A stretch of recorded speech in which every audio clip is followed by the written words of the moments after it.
Okay, what I'm going to try and show here, a few knife options for budget things. I've actually tried several different knives, including some of the Becker BKs and kind of show you my favorites and what I've done with them. Obviously, is a couple more knives. Typical Buck 119. I will say on all these knives, the sheaths are less than impressive. Just kind of go over this. This is their basic. It's a stainless steel. It's a little thicker than I think it's actually 0.10 or it's not 0.08. I think it's 0.10 millimeters. I think it's the size, but a little thicker blade. This feels great in the hand. It's a hardened stainless steel. It's pretty good compared to most softer stainless steels. The actual tang goes back right about to here. I checked it with some magnets to see how far back it went. And it was still sticking right up to about here, which that's just fine. That's pretty good. This feels good. I've also tried the bigger carbon steel one, that's thicker. Not sure what it's called. A little bigger handle. A little bigger handle for my hands, but it's good. Obviously, the downside is there is no, I mean, it's nice for handling, but there is no guard here if you slip. But as far as doing the work, it's pretty good. The sheath, I'm not crazy about the clips. When I started to bend the actual clip back, it started to get a white spot right down here. Means that it's obviously stressing the plastic. What I did, this actual sheath here, it's fairly flat right here, which made it perfect for making they call a frog, I guess you call it. Hangs from the belt quite well. A little snap here. This thing slides right in and snaps. It's pretty good, actually. That works great. Next, this is the Mora Pro Robust, I guess it is. It's 0.125 millimeters thick, and it actually goes, when I checked it with a magnet, the tang actually goes right back about to this first groove. Pretty good. This really good reviews on the steel, the high carbon steel. It definitely seems hard.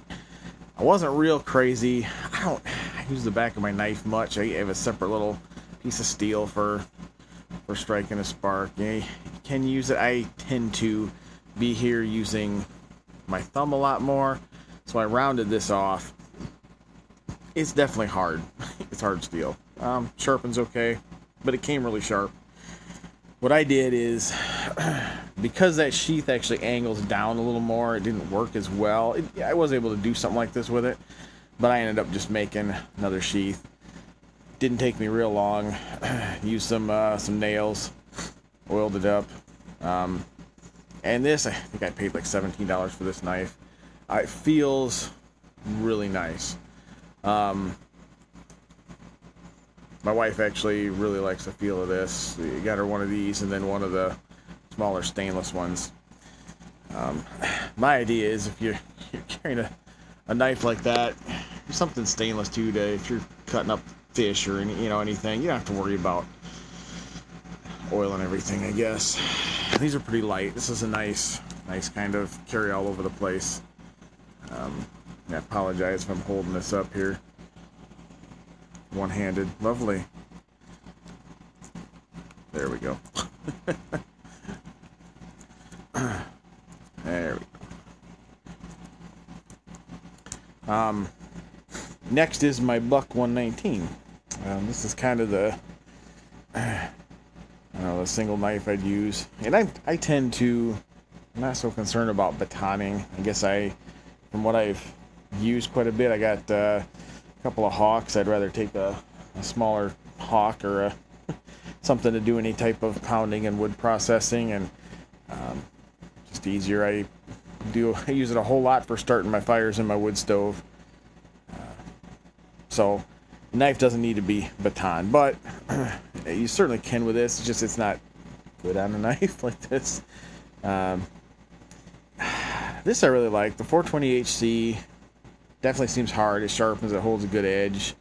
Of course, it's not going to be as hard as a well-tempered 1095 or something, but it's nice because you really don't have to worry about it rusting. It's hard enough, tough enough. You can use it for, you know, your wood carving, anything like that. It's definitely longer. This is nice and round. I don't have any trouble with the groove here with it hurting my thumb or anything. It feels pretty good. But when you get fine tip stuff, it's going to be way out here. Not quite as nice as one of these, but it's good.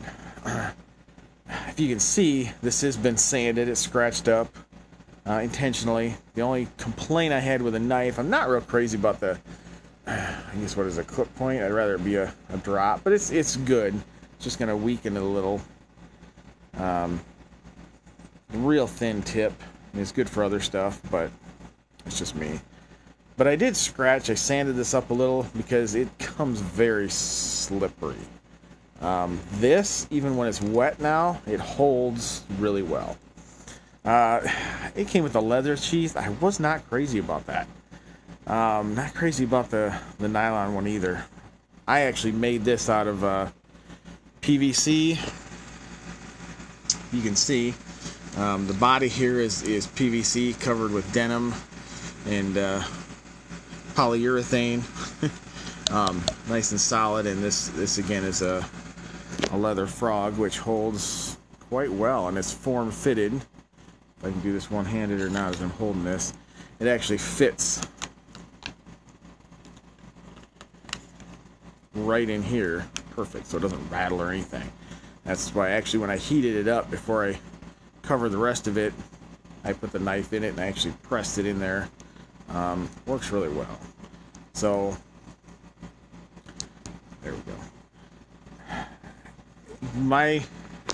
My thing, I guess, I got no problem with the survival knife type of thing, but if we're talking about you have the option to take other tools, one of these, for me, especially the smaller ones, seemed to work a lot better for the tasks I needed than a big survival knife.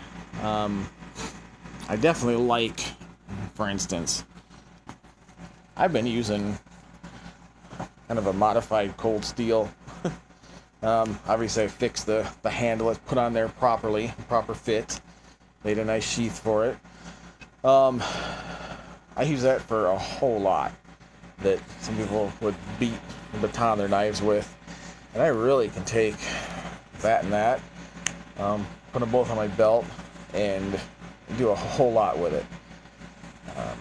You know, it seems to me the idea of a survival knife is, okay, if I only have one tool, yeah, you want it to be a bigger knife. You want to be able to do some pounding and some everything else on it. But man, if you have the option of, hey, I'm going to take what I need, for me, this is where it's at.